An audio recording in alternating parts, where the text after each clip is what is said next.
Hello, and welcome to another episode of Dave Trippin. And today I'm going to be answering a bunch of emails that I've gotten recently because I've got a few backed up, and I figure if I go quickly enough through them, I should be able to get through all of them. So let's start. First one is asking about placement issues. I saw in a recent video you were talking about not being afraid of declining a placement. And that's the situation you're in. I got offered a placement in Nagano, Niigata area. Well aware that it is extremely difficult to get a placement in a very urban area like Tokyo or Osaka. For my preferences, I said I wanted to be within about an hour train ride to Tokyo. I think I put down the surrounding cities as my preference: Yokohama, Saitama, and Chiba. The second part to my question concerns driving. I put down that I was willing to drive. However, I've changed my preference and recently told them I am unwilling to drive based on the theory of increasing my chances for an urban area. Do you think this would help? I've heard lots of good things about having a car in Japan, but for me, I'm pretty sick of driving in the States. I guess my question is, since I'm declining this offer, where should I go from here? Have you heard of people declining multiple offers until they get near where they want? One of the first things I would address there is that detail about the car. So here's something that you might want to speak to them about. If I could offer like a path of advice in this case, that you said that you understand that you can't be in one of the central urban areas, but you'd be willing to live around the periphery. Now, the way that you live around the periphery, you could negotiate with them is to say, I will take on a driving position provided where that position is within an hour, like you had said your preference was. Because I live out in Chiba, and because I've taken a driving position, it puts me in the countryside, but it's also put me in that closer proximity. So maybe you could negotiate that with them and say, yeah, I'm willing to drive, but will you then make it work in tandem with the preference that I have, that I would be near one of these major city centers? And if not, then I don't want to drive and I would like to just be in a city center. I don't know about people like who've rejected lots and lots of offers, but I wouldn't go that far. I wouldn't like reject by the fifth offer or something. I'd be concerned. So maybe one or two, but don't push your luck too hard. But absolutely, like you've done, and negotiate with them. Like I said, use the driving thing to try and position yourself to get where it is that you want to go, because that can be a tool that you have at your disposal.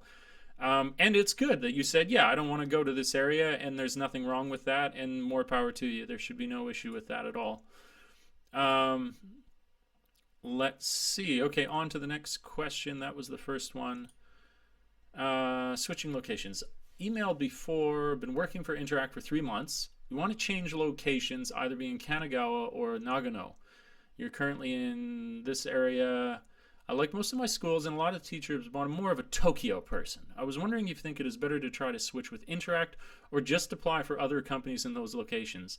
I thought maybe I would have a difficult time applying for jobs in Kanagawa if I'm not living there. I teach in high school so far, but I haven't really taught, so I am nervous about Eikaiwa. I've just been doing activities for most of the classes. Don't count yourself out too much. My advice to you would be that I would go for both. Go for the company and say, I want to switch. I want to switch in the next placement. I want to go to these areas. And you would do that, but all the while you should be applying for different positions. And you can always, I guarantee you, these other positions are going to pay more than Interact. Interact is one of the, not the lowest paying, but of a group of lower paying companies. Interact is one of the lowest paying companies, whereas these Eikaiwas are not. So if you switch jobs, you're going to be able to get a far better wage out of it. And don't be intimidated. Kind of embrace the fact that with these Eikaiwas, they usually provide training, and their biggest prerequisite is that you already be in the country, which you have successfully done because you're already here working. Yeah, so go in and be confident. Say, yeah, I've been teaching at high schools, and more so I'm in the support role, but, I've got great ideas. Be confident and, ask questions about the training program that they have, because To be completely frank, when you're leading these classes in eikaiwas in younger groups of kids, most of what it comes down to is cool, fun activities which incorporate the vocabulary. So it's so easy to do. I was doing one recently. I went to substitution at a elementary school, and I should give credit. This particular game was from my buddy, but it's a great game, and it just shows you how simple it is. The vocabulary we practiced was I want and what would you like. And so I just drill that with them. I say, repeat after me. What would you? That kind of thing. We finish. We get into their head what it is. If you need the Japanese teacher to translate for you, fine. They will know how to do that. And then you play a cool game using the vocabulary. For example, we played a game where I put different concentric circles on the board, like a target, what you would have for darts. I gave all the kids pieces of paper so they could make paper airplanes. Each section, from the center moving outwards was worth an increasing amount of points. And each section had a fruit in it.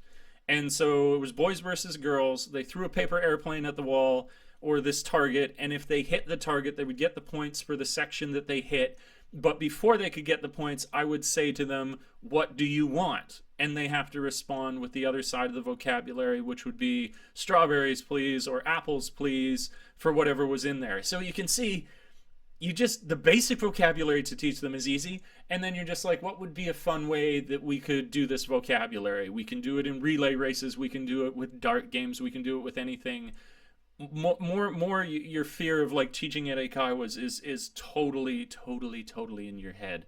So start applying right away. Apply with your company. They're not very helpful. And your quickest route is through another company to get a placement wherever it is that you want to go, especially in Tokyo, because there's tons of jobs in Tokyo. Tons. So there we go. That was that. Let's see, we're moving down this one. Ooh, I'm gonna do that in a different one. That's a little bit long. Let's see this one right here. New job as soon as you... Okay, this question is, when you arrive, I'd mentioned that you could look for a new job as soon as you arrive. Do you need anything additionally to apply to these jobs? No, whatever you applied to the big company when you first arrived here, you would use that same resume, but update it continuously with the experience that you're accumulating while looking for the job. You're like, I've taught 6 months, half a year, whatever it is. Or even just the fact that you got like a TESOL certification or whatever. It really doesn't matter. The major prerequisite is that you're already in Japan. So like I just said to the last question, don't be intimidated. Apply. And there's not much that you need to change with your resume other than to update it with the teaching experience that you now have as you spend time in the country. Let's see. Clothing. Next thing, is there anything you should pack clothing-wise? Don't overthink clothing. Bring whatever is appropriate for yourself without, giving yourself hell because you packed too much. And if you have a missing gap in your clothing line, then just pick it up from a cheap place like Uniqlo once you're here. Yeah, that's about it. When you want your basics, like you'd have indoor shoes for the schools and stuff like that. But you can really fill it in easily. Not a problem. That's like that. You're thinking too much if you're thinking about what specifically to pack. Unless you know exactly where your placement is. And if you're placed in Hokkaido, bring lots of warm stuff. If you're placed down south, bring, cooler clothing. Okay, moving along. Let's go up and up and up. Okay, last one. Let's see what time we're at for this video. Oh, okay, nice. It's going to be under 15. Hello, Dave. Hello back at you. Not sure if this was addressed, but what do you do in your free time after you've planned or interacted with the kids? Or whatever else is deemed appropriate. Can you use this time to study Japanese, for example? Or if I'm in a writing mood, can I just decide to write without being frowned upon? Thanks in advance. Okay, cool. Yeah, this is a great question. It's funny. I don't think anybody has really asked that before. Your free time is really yours. It's to do with whatever you want, barring playing like a video game or something. So I, in my free time, have worked on my writing. I write in my free time, both the novels that I'm working on and my regular blog updates and lyrics and all that good stuff. I'm always writing. I'm always studying Japanese. I have an e-reader, so I'm always working on reading through my e-reader on whatever book it is that I'm interested in. I'm editing YouTube videos, with no sound. Obviously, you can't have sound, but I'll like put in headphones in my computer and have like one headphone in so I can hear what's going on. So I edit videos. A lot of this, though, I should have prefaced this before I said all this. A lot of this is dependent on your relationship with the schools. I would not recommend going into your first school and editing YouTube videos where you're going to have something moving on the screen. But once you've developed a better and better relationship at the schools, they care less and less what you're going to be doing when you're sitting at your computer. One of the greatest things you can start with in your free time beyond your planning is Japanese. That's going to build your relationship, because when people walk by your desk, they're like, oh, they're studying Japanese. That builds your relationship. And then from there, any sort of writing or reading activity, nobody is really going to be able to discern what exactly it is that you're doing. And so you could say, oh, well, I'm writing notes on how to teach better, and the other stuff like making thumbnails for YouTube videos, editing YouTube videos, that is down the line when you're sure that you've established a good positive relationship, and you become invisible at that point. They don't care when they walk by your desk what it is that you're doing. So just a huge variety of stuff. Like tomorrow, I think I have 3 classes, and then I'm going to have, 5 hours of free time. And in that free time, you got to fill it up. And this is actually really important, I think, to address, because people might come here and think that, oh, I've got to plan for all these classes, and you would, like for elementary schools and stuff like that, you'll have to do it more. But if you don't plan for alternative activities that you're going to do, you'll go quite stir crazy, actually. You've just got too much time on your hands. And so that's one of my number one recommends for people, is to actually bring over an e-reader for that reason, because it's the most practical thing, whereas everybody doesn't necessarily have a laptop to be able to do that, but an e-reader is more affordable. So, moving up from there, I would have an e-reader. Beyond the e-reader, it's so nice if you have a laptop. Beyond having a laptop, what I've done since I've been here is I've gone in and I've got a contract for a pocket Wi-Fi. So I've even got the ability to browse the internet when I'm here. And yeah, I'm on Reddit. Yeah, I go there. And again, that is probably, though, because I've been at my schools for 3 years now, and they know that I'll take care of everything that I'm going to do. And I don't flaunt the fact when I'm doing stuff not directly related to my workload. And I like to be real with you guys. Like, this is the reality of it. This is the year. Yeah, you've got some. I had one in my first year. Oh, bless the day. Although I was writing a lot on this day. It was Wednesday. I had one class. It was the first period, and then I had 7 hours that I had to occupy for the rest of the day in the office. And so you better believe I found things to do, and it can't always be planning. In fact, majority of the time it's not. Okay, so there you go. I've been doing tour videos. I got all these wonderful emails from people.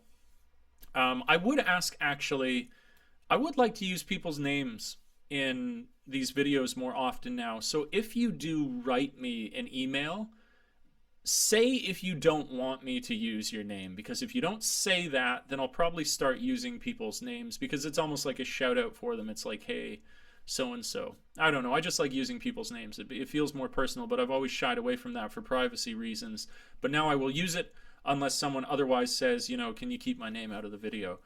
So please do like, subscribe, and share. I really appreciate it. I really appreciate anybody just dropping by to check this video out. Please enjoy the other videos on my channel. It's not all just advice for Japan. It's me going around cool tours and stuff like that too. So like I like to say, thanks for tripping with Dave. Ciao for now. Peace. Catch you in the next video.